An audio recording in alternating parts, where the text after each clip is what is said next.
My name is Hilda Fadilla, NIM 220141955.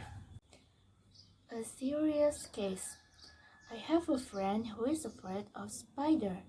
Isn't very unusual. A lot of people are afraid of spider. I don't really like spider much myself. I don't mind them if I see them outside in the garden, as long as they are not too big.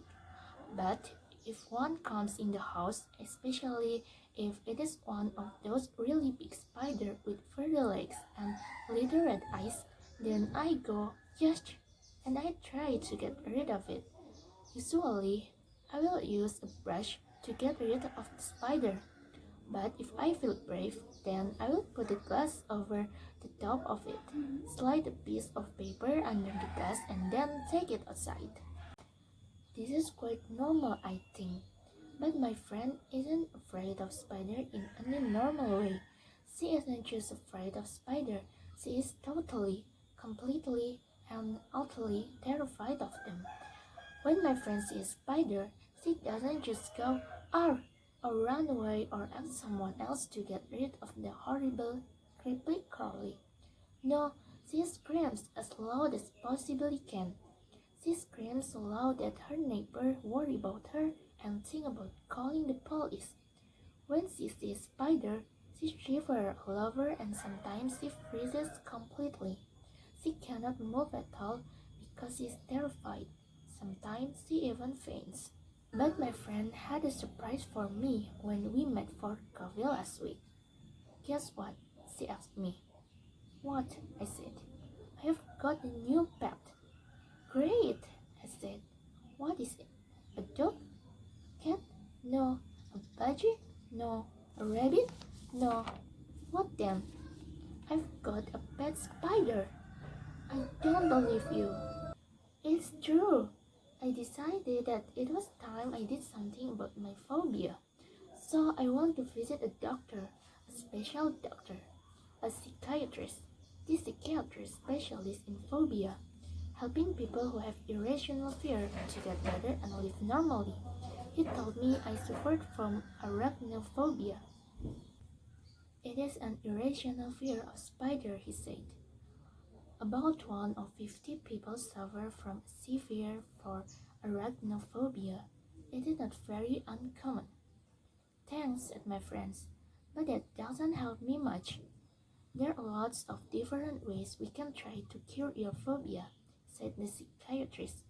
First, there is a traditional analysis. What does that mean? Asked my friends. This means lots of talking. We try to find out exactly why you have such a terrible fear of spider. Perhaps it's linked to something that happened to you when you were a child.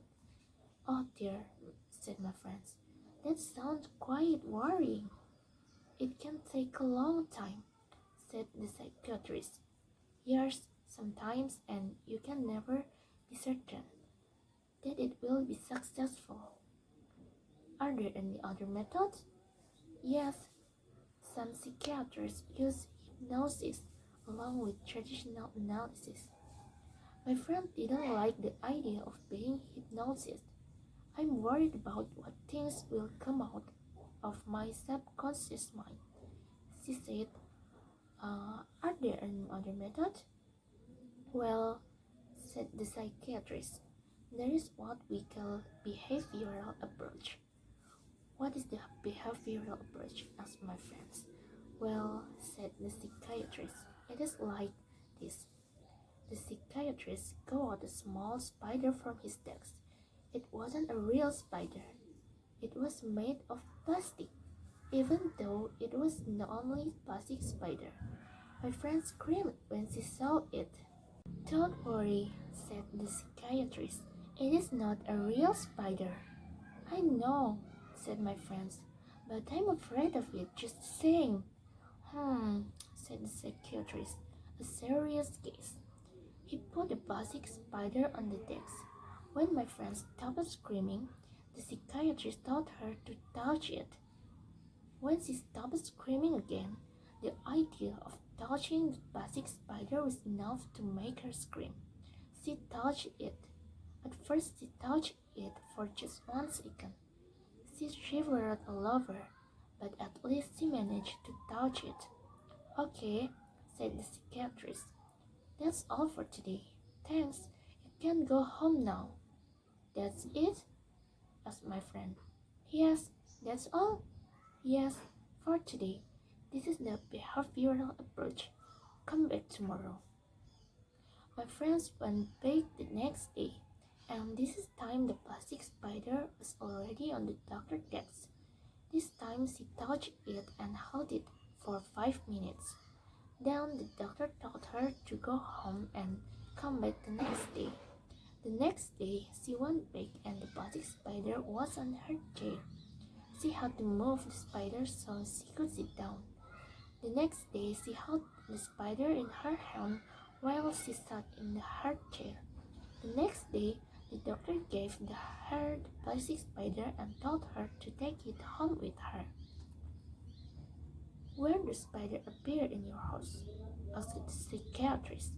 In the bed usually, said my friend.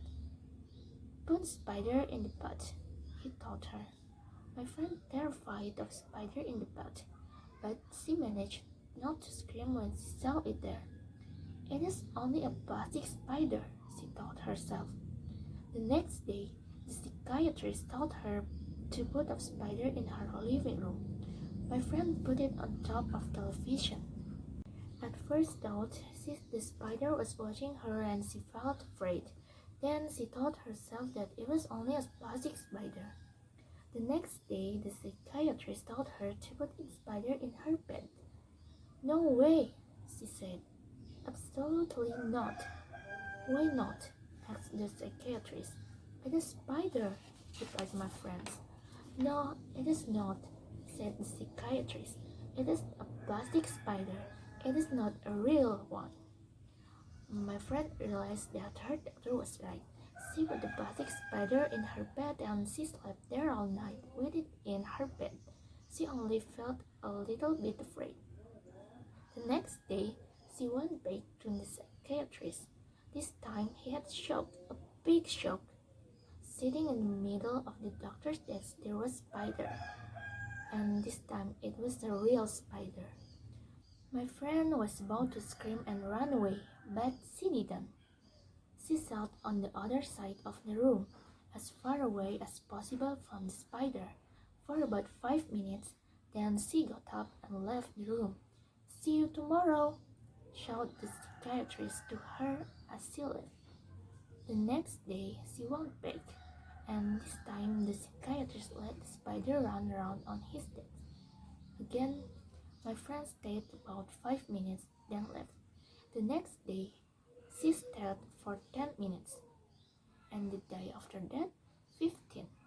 Eventually, the psychiatrist held up the spider, the real spider with long, furry legs and little eyes, in his hand.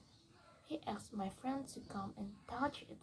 At first, she refused, but Dr. insisted. Eventually, she touched the spider just for a second. The next day, she touched it for a few seconds, then for a few minutes, and after that, she held the spider in her own hand. Then she took the spider home and let it run around in her house. She didn't feel afraid. Well, okay, she did feel afraid, but only a tiny bit. So now I've got a pet spider, she told me again. Well done, I said. There's only one problem, she said. And as she spoke, I noticed that she was shivering all over. Then she screamed and climbed up on the chair. She was pointing to something on the floor. Over there, she screamed. Look, it is a beetle.